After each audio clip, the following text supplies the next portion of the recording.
Shalom, shalom semua saudara-saudaraku setanah air. Salam sehat, senang sekali bisa menjumpai lagi saudara-saudara semuanya dimanapun saudara-saudara berada, dari ujung Sabang sampai Merauke. Sekali lagi kiranya kita semua tetap dalam keadaan sehat, walaupun kita masih ada di tengah-tengah pandemi COVID yang belum berakhir ini. Saudara-saudara, kita tidak tahu apa maksud dan rencana Tuhan sehingga COVID ini masih belum hilang. Tapi satu hal, selagi kita masih sehat, selagi kita masih ada kesempatan untuk kita bersekutu kepada Tuhan, saya mau mengajak kita kembali bersekutu dengan Tuhan. Jangan malas-malas, jangan bosan-bosan. Ini kesempatan yang indah. Mari kita bersekutu kepada Tuhan. Saya mau mengajak saudara-saudara, kita mau mempelajari firman-Nya kembali. Ambil Alkitab saudara, buka Alkitab saudara. Kita akan membahas salah satu pembelajaran yang cukup indah pada kesempatan kali ini. Buka dari kitab Efesus, Efesus pasal 4 ayat 17 sampai 18. Efesus pasal 4 ayat 17 sampai dengan 18. Demikian firman Tuhan. Sebab itu kukatakan dan kutegaskan ini kepadamu di dalam Tuhan.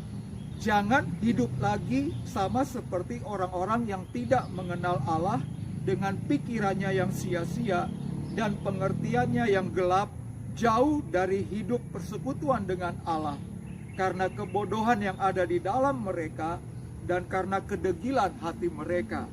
Nah, saudara-saudara, judul pembelajaran firman-Nya atau temanya pada kesempatan kali ini berbicara tentang a new son of God. Kalau di dalam Alkitab, terjemahan Lembaga Alkitab Indonesia, dia diberi judul perikopnya manusia baru. Ya, makanya saya katakan a new son of God. Ya, manusia baru yang dari Tuhan. Saudara-saudara, ayat ini ditulis oleh seorang hambanya, yaitu Rasul Paulus. Ya, Rasul Paulus kepada jemaat di Efesus. Saya mau berikan sedikit saja background atau latar belakang tentang Paulus ini. Ya, sebelum bernama Paulus, orang ini bernama Saulus. Ya, bernama Saulus. Dia seorang agama yang sangat kuat. Ya, agama penganut agama Yahudi pada saat itu. Ya, dia berasal dari suku Benyamin. Dia orang Israel asli, saudara-saudara. Ya, dia penganut ajaran Farisi, saudara-saudara.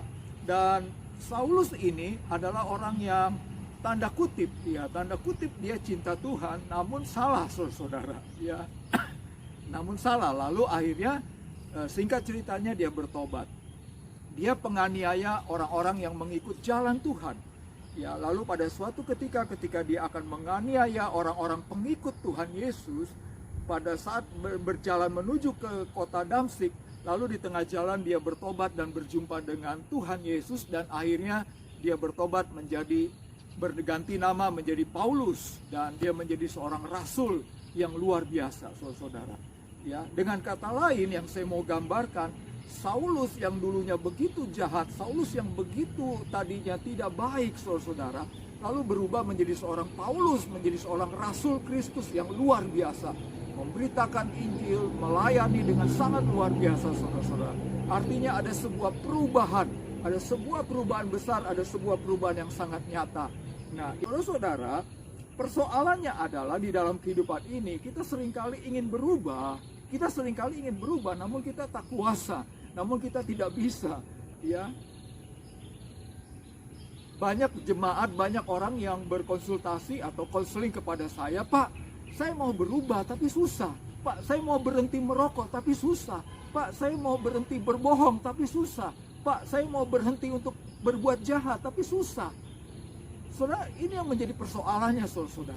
Poin yang pertama, saya mau mengajak kita, poin yang pertama di Efesus 4 ayat 17 tadi.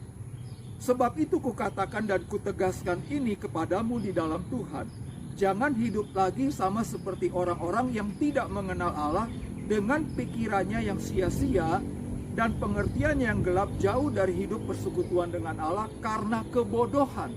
Jadi bicara tentang pikiran, hubungannya jadi akhirnya bodoh. Kira-kira begitu, saudara-saudara, ya. Untuk simpelnya, untuk mudahnya begitu. Paulus berkata, bahwa orang-orang yang sulit melakukan perubahan seperti orang-orang duniawi, orang-orang yang belum mengenal Tuhan, apa kendalanya? Kendala utamanya pikirannya. Pikirannya lalu akibatnya bodoh. Kenapa pikirannya? Pikirannya tidak belajar, pikirannya tidak mau maju, pikirannya tidak mau berkembang, saudara. Dan akhirnya bodoh.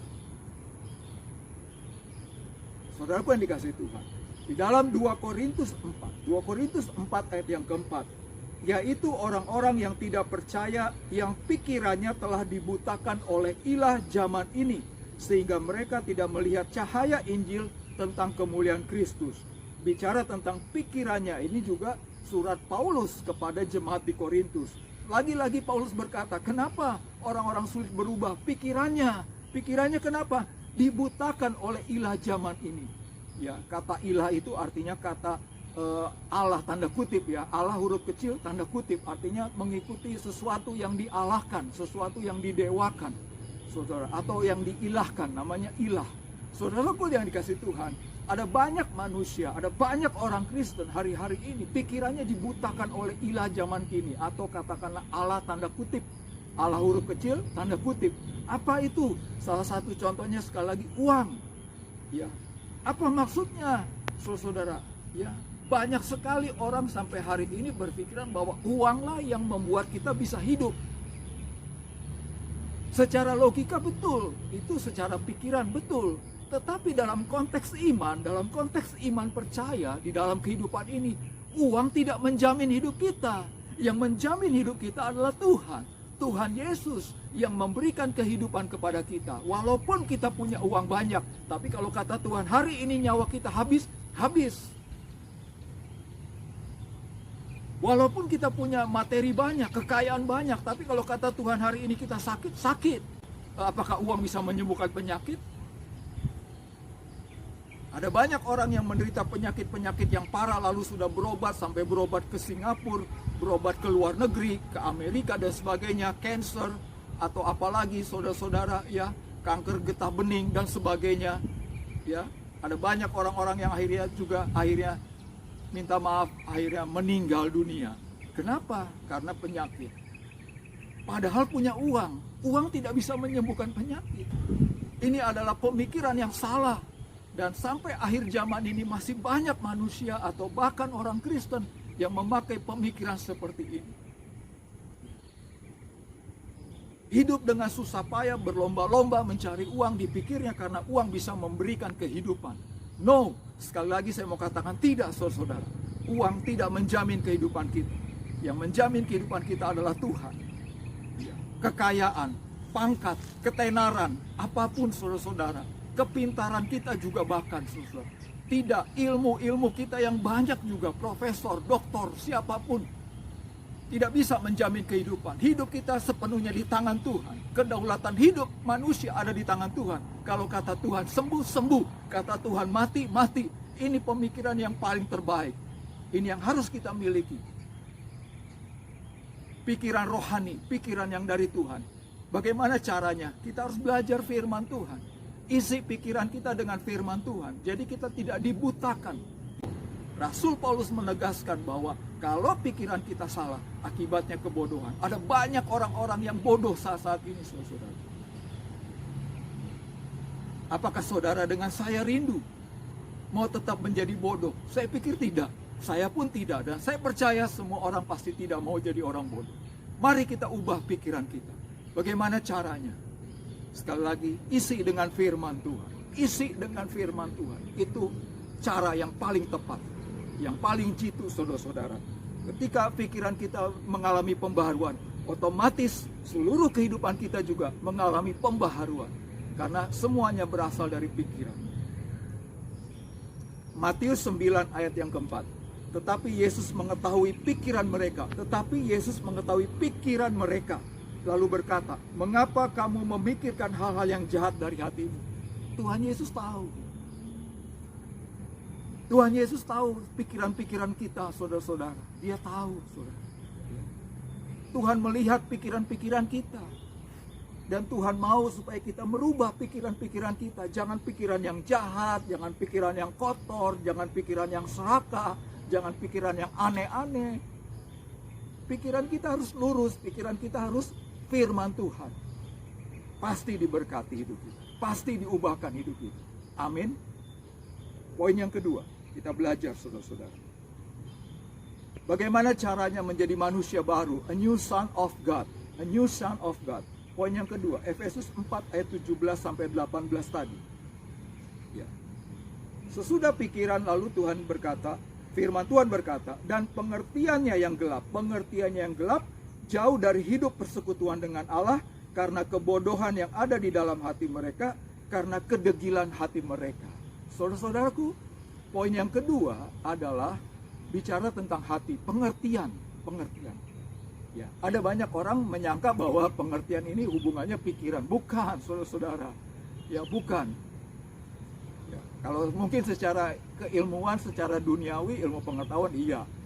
Ya, tapi kalau menurut pelajaran atau menurut pembahasan kita dalam konteks rohani, pengertian itu adanya di dalam hati. Hati. Ya. Bagaimana seseorang bisa memiliki pengertian? Hatinya harus benar.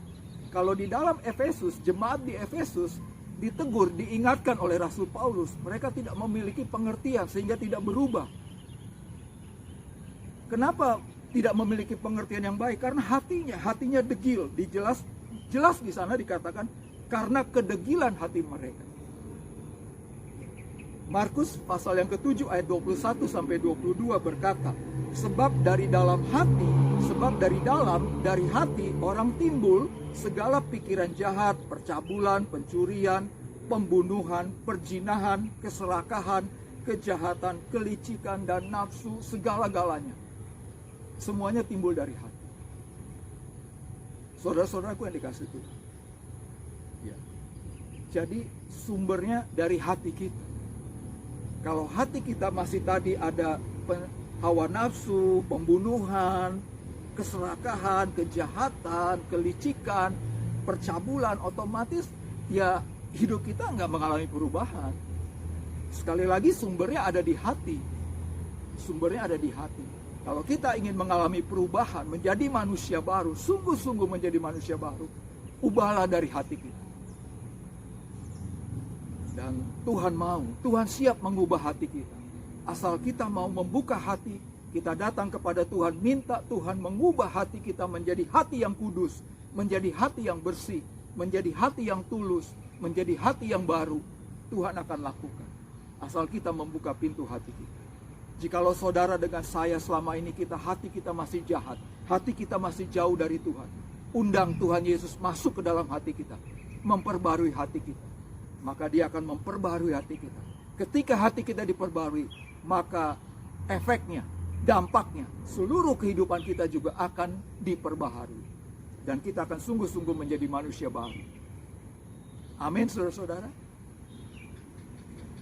Sebagai ayat penutup, di dalam Amsal pasal 4. Amsal pasal 4 ayat yang ke-23 berkata, jagalah hatimu dengan segala kewaspadaan, karena dari situlah terpancar kehidupan. Jagalah hatimu. Makanya Tuhan katakan hati kita pertama.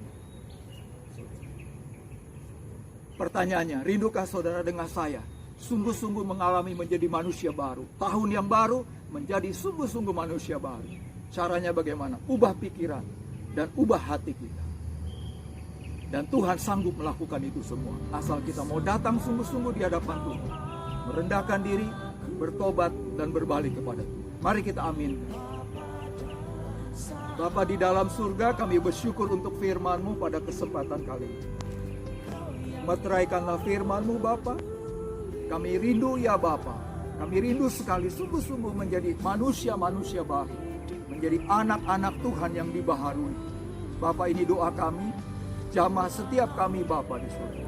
Bila mana ada pemirsa, penonton yang baru pertama kali membuka pintu hatinya, mengundang Engkau Tuhan Yesus masuk ke dalam hatinya. Dalam nama Tuhan Yesus Bapa, Engkau jamah, Engkau pulihkan, Engkau perbaharui. Bila mana ada pemirsa dan penonton yang sedang mengalami banyak kesulitan, banyak persoalan, pergumulan, dalam nama Tuhan Yesus Bapa, Engkau jamah, Engkau berkatilah ya Bapa. Terima kasih Bapa, meteraikan seluruh firman-Mu di dalam nama Tuhan Yesus. Kami telah berdoa dan mengucap syukur. Haleluya. Amin. Akhir kata, saya mewakili dari pengurus besar Yayasan Visi Berkat bagi Indonesia mengucapkan terima kasih atas perhatiannya dan sampai berjumpa kembali di lain kesempatan.